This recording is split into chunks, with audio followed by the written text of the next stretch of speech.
The Minister of Finance, Mr. Enoch Godongwana, delivered a superb budget this afternoon, first time around and with zero parliamentary shenanigans. Markets were looking for stability to come back into the budgeting process following the procedural circus earlier this year during the main budget.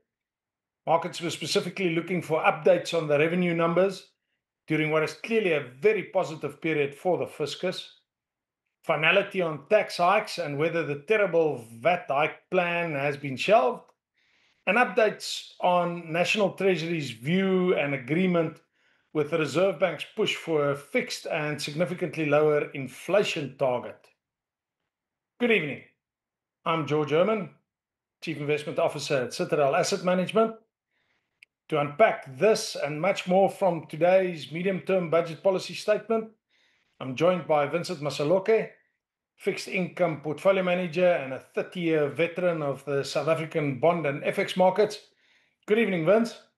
Good evening, George. Good evening, viewers. And to remind you that you're very welcome to join the conversation and post your thoughts and questions in the Q&A box of this platform. And as we get through the discussions, we'll get to those a little bit later on. So let's dive in and unpack this medium-term budget policy statement. But Vincent, to set the context, firstly, my question to you would be, what's the difference between the main budget, which is typically delivered earlier on in the year, and then this MTBPS, as it's referred to, delivered during the last quarter of the year? Well, George, the main budget is seen as the primary fiscal blueprint, and it reflects updated economic realities, while the medium-term budget policy statement serves as an interim mid-year fiscal update, commonly known as the mini-budget. Yeah, it's mini just because it's a bit shorter and it doesn't contain as many tax changes, etc., as does the main budget. But it stays and remains very important as it does set the policy framework within the in which the main budget then operates.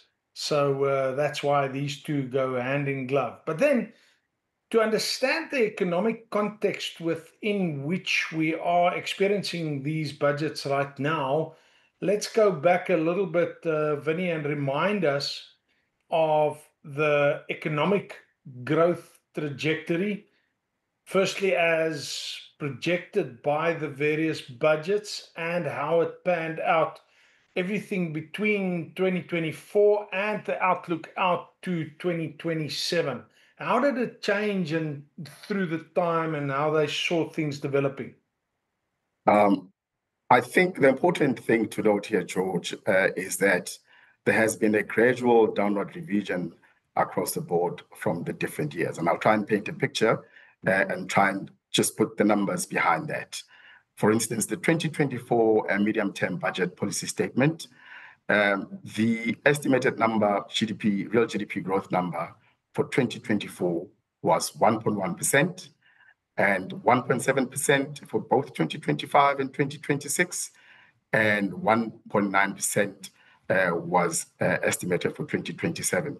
And in all of that, we have the average medium-term expenditure framework number, which was at a 1.8% number. And then earlier this year, the main budget showed the numbers, but they reviewed the numbers. 2024 was revised downwards to 0.6% from 1.1%. 2025 was revised down to 1.6% versus a 1.7% estimate. And 2027 was revised down to 1.8% versus a 1.9%. And the average for the medium-term expenditure framework was revised down to 1.6%. If you remember, it was 1.8% before that. And then today, the minister and the budget adjusted the 26 and 27 numbers, and they also came out for the first time with a 28 number. What were they? The 28 number George, I don't have it with me here at the moment. I don't think I have it here with me. They brought it out as 2%, but they It was also adjusted 2%, yes. 25 and 26 somewhat lower than what they had it in the main budget that you quoted just now. Yes. But with the average of 1.8 over the 3 years, 25, 6, 7, from 26 into 28. So a acknowledgement that we have experienced some economic growth slowdowns in the past, and we have battled to get growth above 1%, but suddenly an expectation that in the next 3 years, we're going to get growth to 2%. So surely this is a very optimistic and positive outlook that is painted there.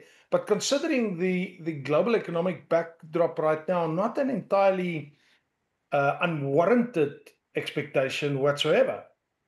But now to add the second part to that color and context, Vincent, let's talk about inflation. What does the inflation profile look like for 25 and 26 in the budgets? With the budget, with the medium-term budget policy statement in 2024, the year 2024 was estimated at 4.6%, and the year 2025 was estimated at 4.4%, with the year 2026, 2027 at 4.5%. I mean, those numbers have been revised lower as well with this medium-term budget policy statement. The budget showed a revision down to 4.4 in 2024, 3.7 in 2025, and 4.2% in 2026, with 4.3% for 2027. Basically, slightly lower near-term disinflation is shown. Yeah, so some near-term number, but it's interesting that all those expectations that we go forward is still centered around the 4% number. Am I right? All right. Back to touch above. Touch above 4%, Okay. yes. Now, in our dispensation of where we had an inflation range between 3 and 6 and 4.5 was considered the midpoint. Those numbers of between 4 and 4.5 would have been seen as a very positive development. Agreed? Agreed. Yeah, absolutely. So an environment of positive growth expectation and some positive inflation dynamics, that there doesn't seem to be dramatic pressure on inflation. The main reason for inflation being benign is that the oil price has been very low and it remains low, and with OPEC promising to produce more, it seems like the oil price can remain in the low 60s for some time to come, and that takes away most of the inflation pressure. And in the same time, we've had bumper agricultural output, and so food inflation not a major issue in South Africa at the moment. As you can see, I'm struggling with fighting with the setting sun here for the next 10 minutes, but that'll be over in a moment. So it just blinds me, this western sun. But then again, so a good economic backdrop, both growth and inflation for this budget. And so it's no surprise that the government pushes hard and the minister pushes hard on structural reform, and that the government is advancing reforms specifically focused on what they've identified as 4 pillars. Firstly, they refer to macroeconomic stability, and that's anchored by the inflation target and fiscal discipline. We're going to talk about all these in the next few minutes. The second one is structural reforms, notably in energy, logistics, water, and digital transformation.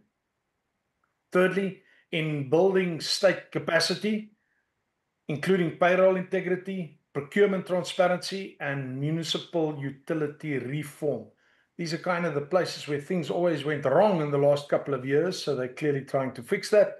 And then finally, growth enhancing infrastructure investment, and with capital repayments, or payments rather, growing at 7.3% per year over this medium-term forecasting period. And in fact, barring the payments or interest payments, this would be the fastest growing component of the budget. So it is absolutely fair to say that the state's revival in investments underpins their positive growth outlook in the outer years, and we absolutely applaud that. You would have heard Martin before the budget talking to the media, delivering his comments and stating the difference between South Africa's gross fixed investment at mid-teens relative to OECD numbers, which is in the early to mid-20% numbers. We are seriously lacking investment in this country, and you can only harvest growth if you plant the investments. And so it is great to see the state's commitment to investment in specifically infrastructure. Martin always reminds us, though, that we have to score the government on implementation and not only on promises. So an interesting few years that lie ahead. But with the GNU that has survived thus far, we have to be optimistic on this front. They've actually done quite well. Okay, now, Vinny, let's dive into the numbers. And so if you're not so interested in the numbers, we're going to spend the next 5 minutes talking about the numbers, a good time to replenish your favorite refreshment. But we have to dive into these numbers because this is the crux of what the budget is all about. So, Vincent, let's start with revenue. Things are going well on the revenue front. Give me an update on the revenue numbers. Revenue numbers, George, are you happy with me to start with the gross tax and then move down? So basically, the gross tax, we've seen a strong collection for the trend is up 9% for the first half of 2025. The main budget in the beginning of the year showed a number of 7.7% year on year. And up to so far, with the medium term being tabled today, the number is seen at 10.2%. And I'm going to divide this between personal income tax and the company income tax. Personal income tax as well was up. Basically, 12.9 was estimated by the main budget, and the medium-term budget policy statement showed an increase of 13.5%, with the two-port basically contributing about 18 billion. Repeat withdrawals did go up. And company income tax, mining was estimated at 1.1% by the main budget, and contribution by mining right now is seen at 2.8%, $15 billion addition. And this was due to basically the commodity boom and the metal prices.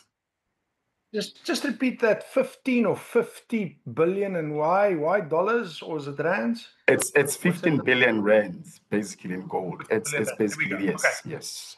Yeah, I just thought, you won the lottery there. But the point from that is that personal income tax is higher, so it does seem like the consumer or the tax-paying consumer at least is still doing well. And secondly, the effectiveness of SARS.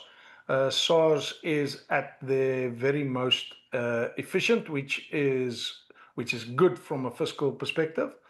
And then the second aspect that we touch on is this bonus that the fiscus is getting from the commodity bull market, gold, platinum, and the other commodities being very strong. And this is why we can't get too excited and extrapolate these numbers far into the future, because we know that these commodity markets are very cyclical. But by no means can we call this bull market over, so it might last another year or two by all means. And it was very good to see that the minister was very prudent in the budgeting going forward in not raising revenue expectations in the outer years. So if anything, we can actually say that they've been quite conservative on the revenue estimates within a commodity bull market, and that's a good thing. Vincent, I'm sure that would have increased somewhat as well, but that's typically a small part of the tax take, so that's not so important.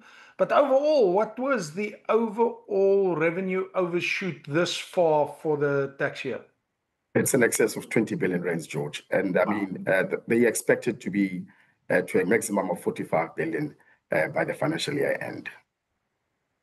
Now, this surely removes the need for any form of tax increases. And so fortunately, the ill-fated VAT increase of the beginning of this year didn't rise again. But the minister was quite stubborn in his speech, leaving the door slightly ajar when it got to this topic. And he said, it's all about balancing the books. And if you increase expenditure, you have to increase revenue. So he kind of left that door open. But I think this was probably more his good sense of humor than anything else, because there is not a remote chance of tax increase in this environment. Very, very healthy revenues and revenue overruns. So there was no need for that. But let's get to the other side of the income statement and talk about the expenditures. How are expenditures tracking, Vincent? Expenditures financial year to date, the first half of 2025, the main budget expected it to be 41.4%. It was printed at 40.2%.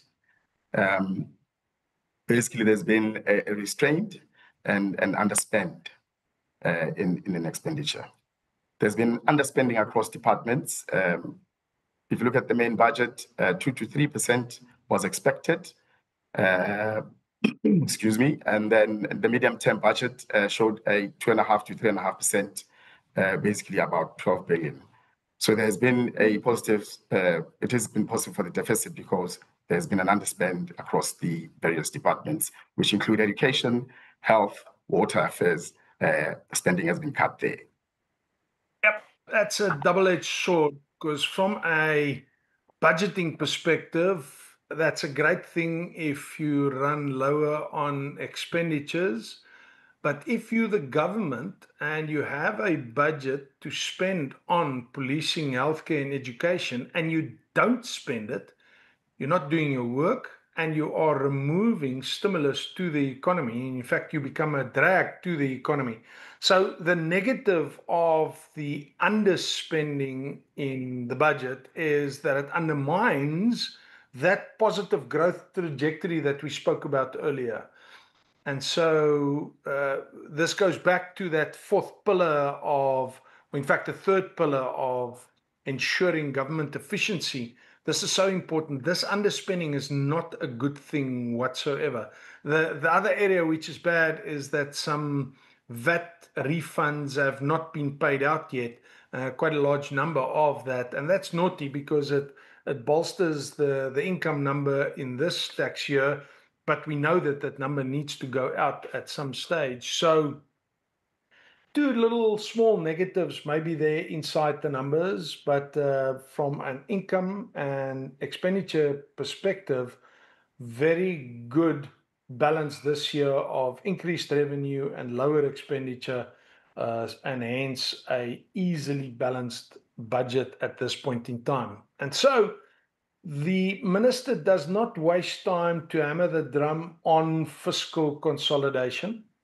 And what do we mean by that? We mean by that the debt ratios stop deteriorating, and that government gets the ability to start repaying some debt. And so fiscal consolidation is probably the most important subject for rating agencies. And so our fiscal balance numbers, after this great revenue now and expenditure numbers, where did we end up with the budget deficit, Vincent? Our main budget balance is in an improved path. Basically, consolidation is on track. The main budget estimated it to be minus 4.6% for 2025 and 2026. And in the outer years, 2027, 2028, they expected it to be minus 3.5%. It was tabled at minus 4.4% now for 2025 and 2026, and minus 3.2% for the outer years, which is 2027 and 2028. So we're talking about numbers. What is that 27, 28 number? Minus 3.2%.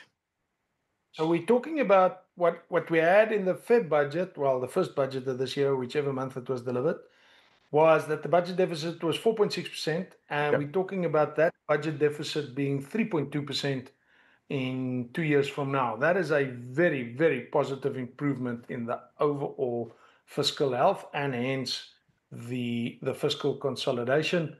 Obviously, the minister talks a lot about the primary balance. Now, sometimes we get a bit upset because it ignores one of the biggest portions of the budget, debt service cost. That is purely revenue minus expenditure, and then excludes debt service cost, and then you get to what is known as the primary balance, and that primary balance is increasing. What's the budgeted numbers on the primary balance? The tabled one earlier this year for 2025-2026, George, was at 0.9%. That number has improved to 1.1% in 2025-2026. And in the outer years, it was estimated to be at 1%. And then now it has been increased to at 2.5%. Woohoo! So a significant increase in the primary balance, consequence of the overall budget deficit reducing. So that's really a as positive environment as you can get. And so the other factor that rating agencies typically like is that a government talks about fiscal anchors, and that's the process to manage expenditures via fixed processes in via Parliament. Developing markets generally don't like those because in downturns in markets, in crisis times, etc., it removes a lot of flexibility from the budgeting process. The disasters we had in KwaZulu-Natal in 21, things like that, you can't handle that thoroughly if you have too strict fiscal anchors. So the minister alludes to those, but he says we're still working on those. But now we get to the most important one. So the budget deficit is improving, so that would imply that our debt to GDP number, and this is the super important ratio, because for emerging markets, you are seen to be in a crisis if your debt to GDP number rises north of 80%. In other words, the total amount of debt that the government has divided by the size of the economy cannot be larger than 80%. Now, over the last 20 years, that number has increased from less than 20% to approaching 80%, that crisis level. And at each credit rating review, this is the thing that we gnaw our teeth about. 2 years ago, we were quite skeptical about it, that the only reason we avoided that 80% dreaded level then was because of the money, the 100 billion rand that was taken from JAFECRA. Now the underlying conditions have improved, and for every single year they've nominated, now this year will be the peak, or next year will be the peak, and then after that it'll reduce, and it hasn't happened. What's the view this year on debt to GDP trajectory? George, it hasn't changed. There's been an upward drift in the debt to GDP trajectory, like you just said.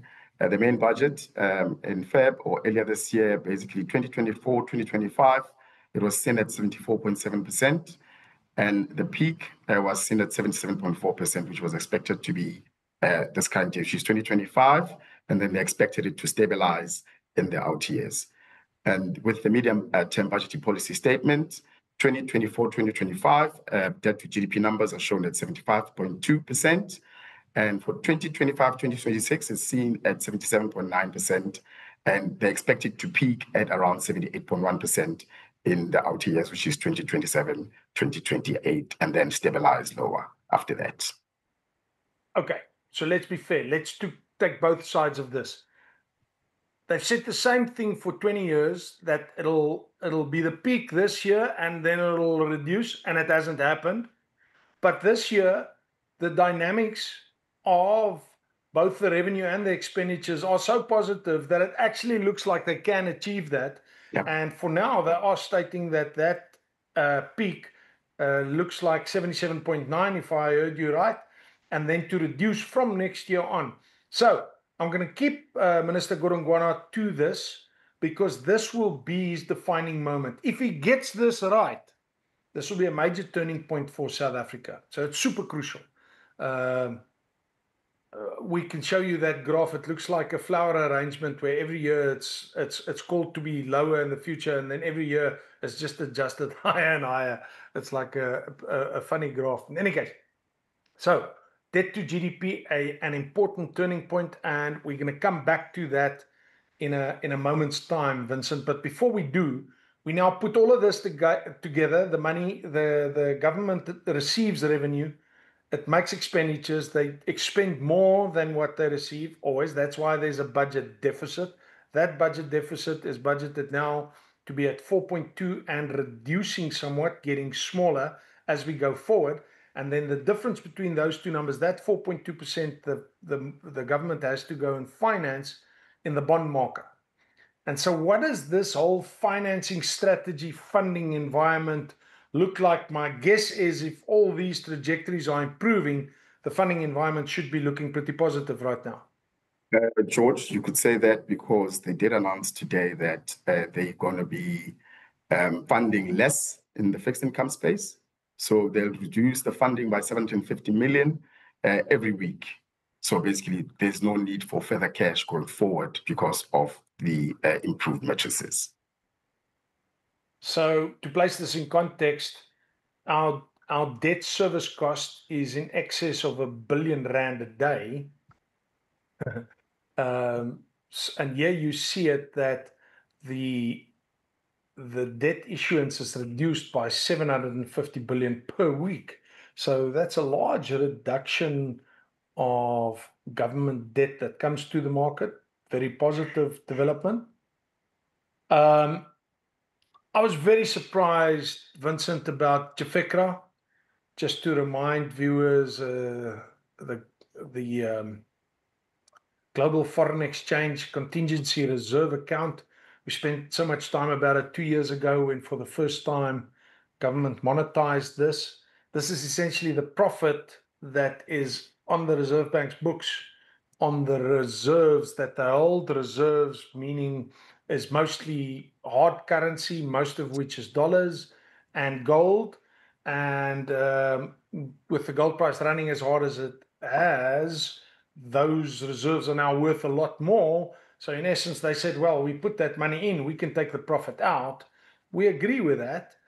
Just remember that when the rand goes stronger, or if the gold price had to fall, then those reserves become smaller again. But if you're decent about how much you withdraw from it, then it shouldn't be an issue.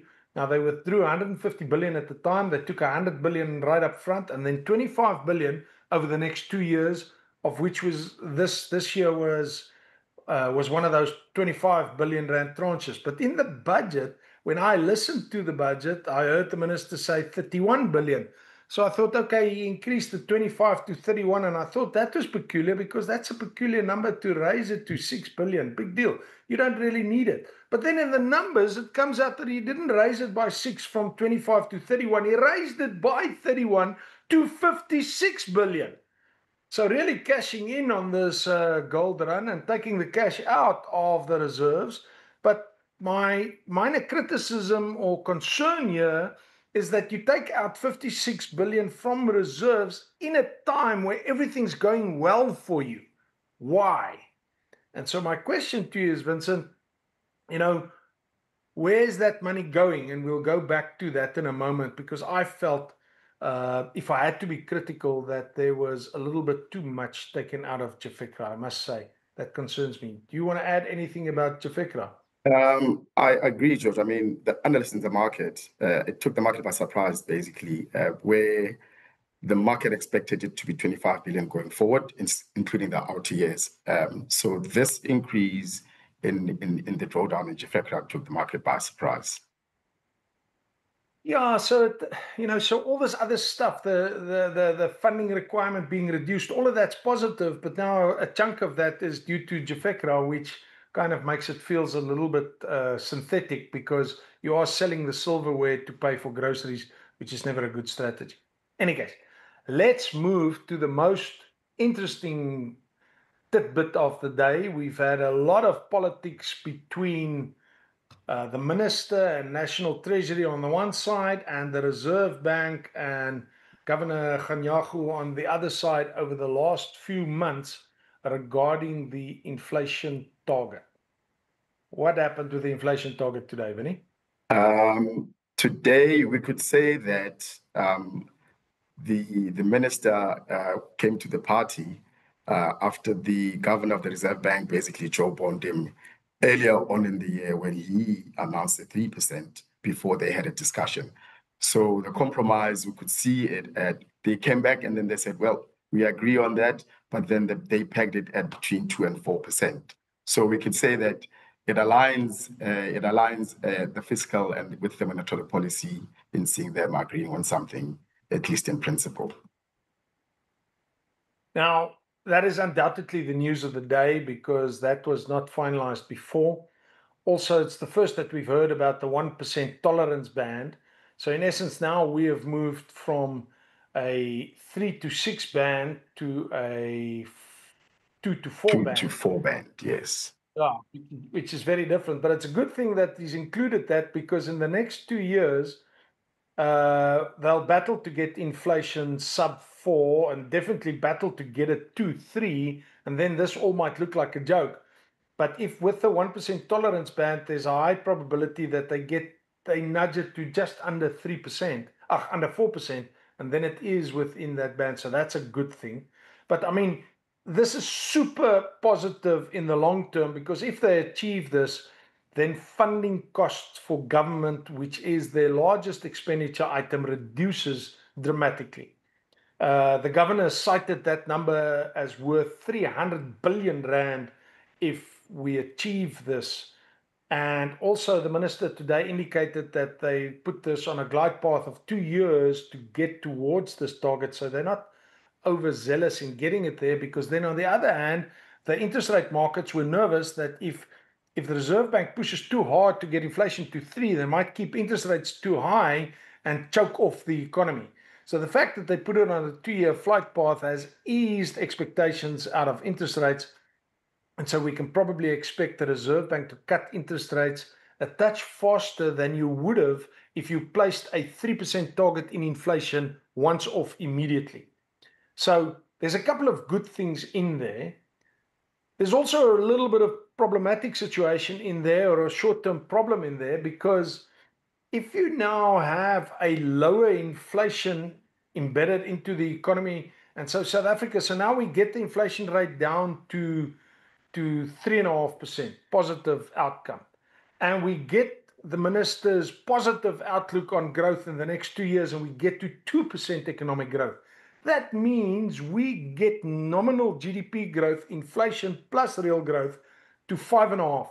And in fact, in the Reserve Bank's, the National Treasury's numbers for the next 4 years, they have now used nominal GDP growth of 5.3, 4.9, 5.5, 5.3. So they're exactly working on this number of, call it 3.5 inflation and 2% growth. The problem with that is that's quite a bit lower than what nominal growth has been over the last while because inflation was much higher. When we had 6% inflation, and even though we only had 1% real growth, we had 7% nominal GDP growth. So the nominal GDP number declines. And now back to your debt to GDP number, Vincent, because the debt amount stays fixed, but now you divide it by a smaller number, then that debt to GDP ratio goes higher. So this was very gutsy of the minister to try and make a U-turn on debt to GDP peak whilst adjusting the inflation target lower, knowing that that forces nominal GDP number lower. Gutsy move. I agree. Quite risky in the short term, but with phenomenal payoff in the long term if they pull this off. Vinny? I do agree, George. I mean, it increases the debt to GDP number somewhat because of that. Any case, so interesting change. Mr. Kganyago had this as his big drive, and I'm sure he's having some bubbly tonight to celebrate that. He wanted this as his legacy, and he deserves that. And his argument was plain and simple. Our inflation target is higher than those of our peer group emerging market countries, and you can't argue on that fact. That's true. The fact that we have embedded inflation and structural inflation in South Africa, we now have to adjust that, and that's going to be the challenge. Where do labor unions start their wage negotiations now, next year? Do they start it at 3? Yo, I look forward to see the first ones of those coming through. And what increases do government give government employees? And I mean, there's And then if inflation is not really there, then we can't base it off that. But it's super important that inflation expectations get driven lower in the long term for this strategy to work. We'll watch this space and we'll keep you posted. Okay, so we have covered most of the basic stuff out of the MTBPS. Generally very, very positive, so we can't argue any of that. Let's go to the Q&A, and I get a comment that that none of the target percentages were met. Yeah, that is absolutely true, but I must tell you that an exercise in budgets is not to be exact. They can't get those numbers exact. It's to get the trajectory right. And where we've been critical is that they did not get the trajectory right on GDP growth, on inflation, on debt to GDP numbers. That's the end result of that. And we've been very critical of that. Whereas now growth prospects are improving and they have marked up their numbers as well. I think right over the world, the reality prints somewhat different to the budget. I'll give them that credit. And we are arguing about whether it was 4.4 or 4.2. But like, for instance, in 2024, GDP in the budget was at 1.2 and the actual number for 2024 was 0.6. So, Bernie, I agree with you that for your government and national treasury to overestimate your growth by 100%, that's not good.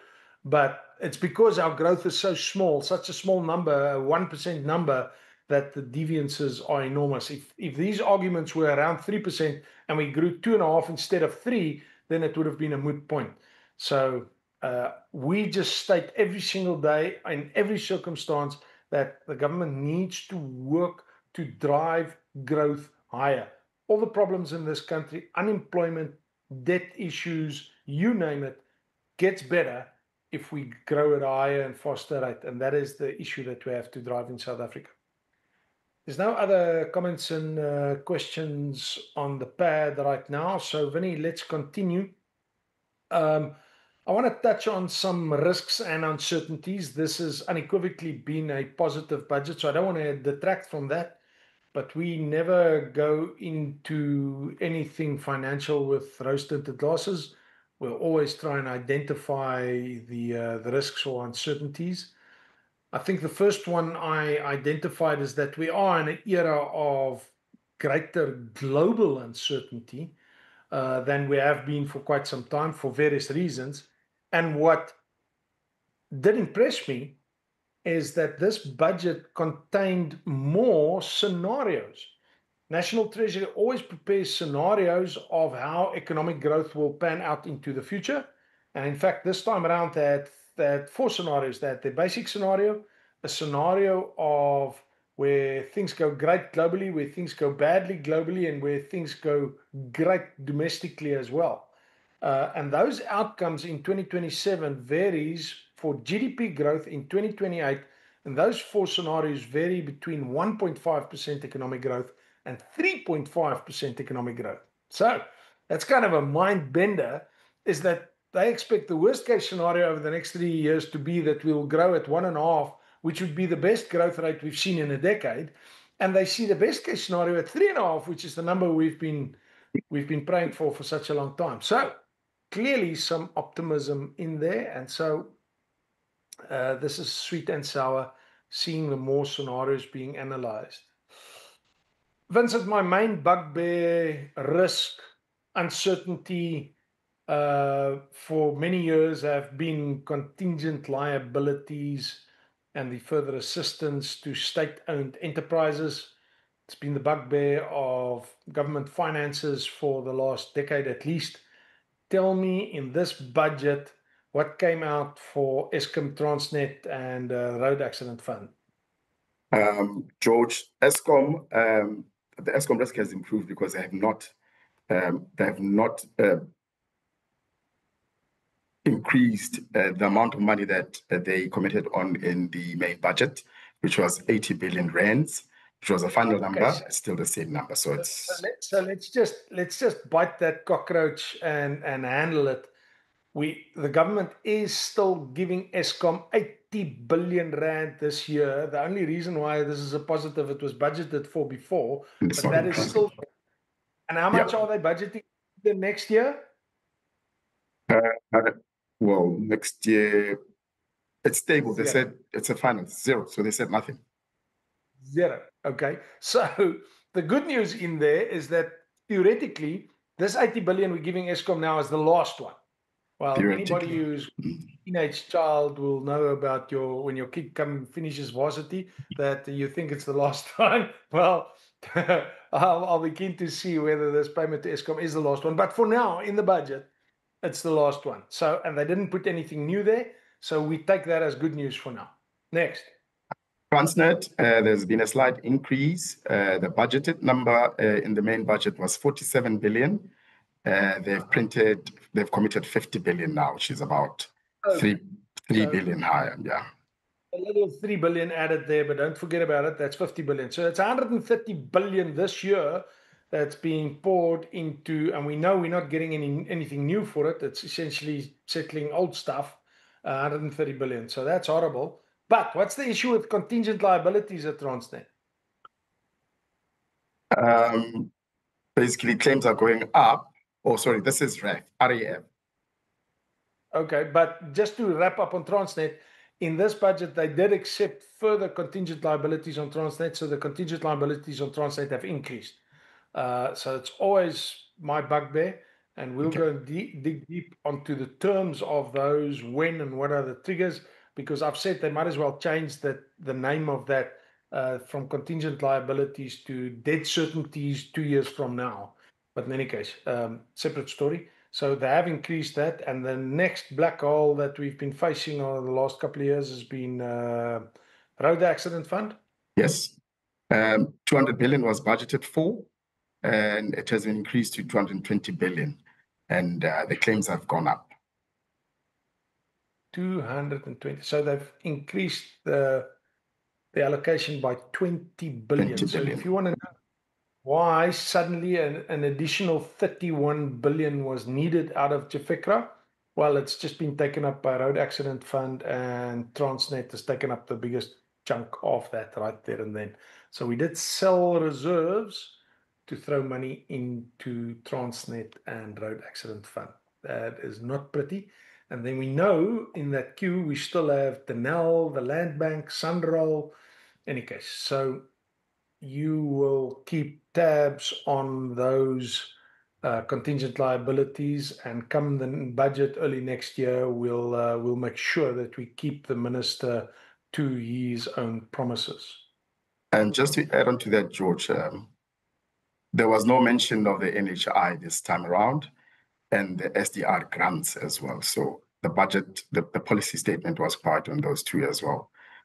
And we know that's about there as well. SDI grant, I'm not so concerned about, because, you know, the minister contextualized the main objectives of this budget very clearly, even before he started. He reaffirmed that the social wage component of the budget will absolutely remain.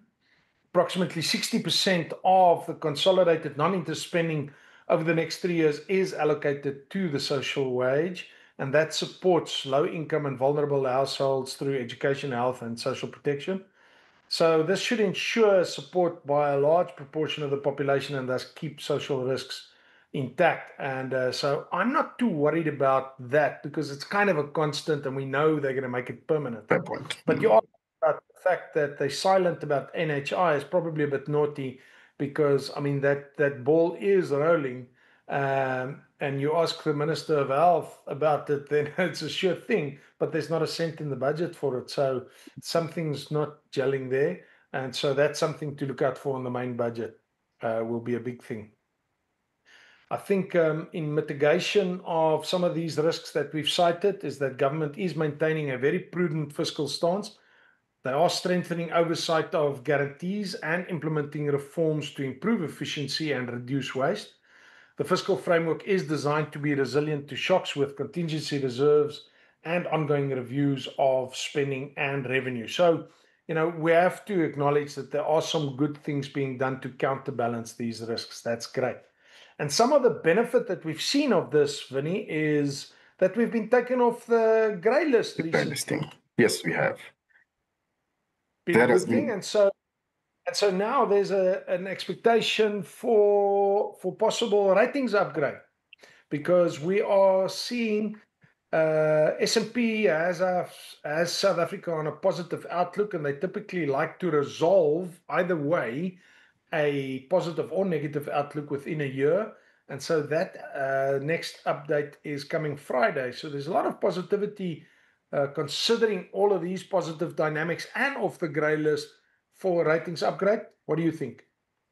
I mean, the market has been trading as if we've been upgraded already, George, if you look back 2 years. So the market has already priced that in. I'm a bit skeptical, in my opinion, that we'll get the upgrade now, given what the debt to GDP and our GDP numbers are basically showing to the outer years. So I'd say I'm a bit more conservative on that, in my opinion, but we'll see. Yeah, not long to wait, 2 days, and then we'll see.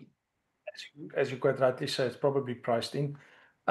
Interesting that when the president was caught by a reporter as he exited the budget proceedings, he was asked a few questions, one of them being, the G20 and how do you feel about the USA not being here? And Mr. Ramaphosa was so firm in his answer that he said the USA is making a huge mistake and that it's always better to be in the tent than outside the tent. So I don't see how our government's stance towards the US, or maybe the US's stance towards South Africa, has changed. And also, taking that back to the finance minister's opening sentences, which was clearly aimed directly at the USA. So unfortunately, a little bit of tension that I picked up both in the front and at the back end of the budget, some political tension between South African politicians and those of the US. So that still remains. Comments and questions. I see a question about that the unemployment rate came out lower, and is that real? Well, that's a damn fine question, and this is one of those instances where it's a little bit of both. The reality is that the number of employed people did increase by 109,000 over that period. But on the other hand, though, the definitions of what is considered an employed person and what is considered an unemployed person, those definitions were changed to be in line with international standards, so we can compare our numbers to international numbers, because the excuse before was that our definitions aren't the same and so you can't compare them. But this 31.9% is now equivalent to international standards in terms of how it's calculated. It's still the highest in the world. It hasn't changed that. But to answer your question, yes, that percentage has improved marginally from 33.2 to 31.9, but that's not a real improvement. That's a statistical change that took place. But the reality is, in our economy, it does seem like we have gone through the bottom part of it, and economic growth is accelerating somewhat. And as you heard from the budget today, that the expectation is that economic growth could double from here in the next 3 years. So at least the trajectory for unemployment seems to be going in the right direction. For the next year now, we won't really be able to compare quarter-on-quarter numbers, but we will be able to compare the actual numbers. So let's look for that number to get below 30%, and then we really do get the benefit of the economic growth. The problem is that the demographics are working somewhat against us, so it's going to be a hard climb. Vincent, any other final comments about today's budget from your side? I think that's it from me, George. Nothing to add. Well done. Thank you for all those numbers. And overall, we have to say this has been the most positive budget in the last decade. The finance minister was honest and clear about the fiscal trajectory that lies ahead, and acknowledging both the international tailwinds and the possible challenges.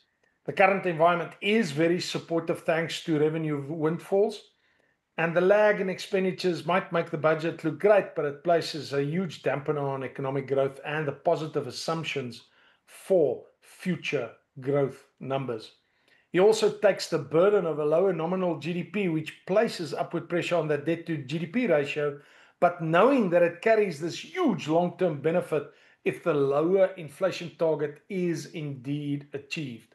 The consensus outlook over the next 2 years for inflation, as Vincent cited it to us, is currently closer to 4% than 3%, but that's exactly why the finance minister included that 1% tolerance band.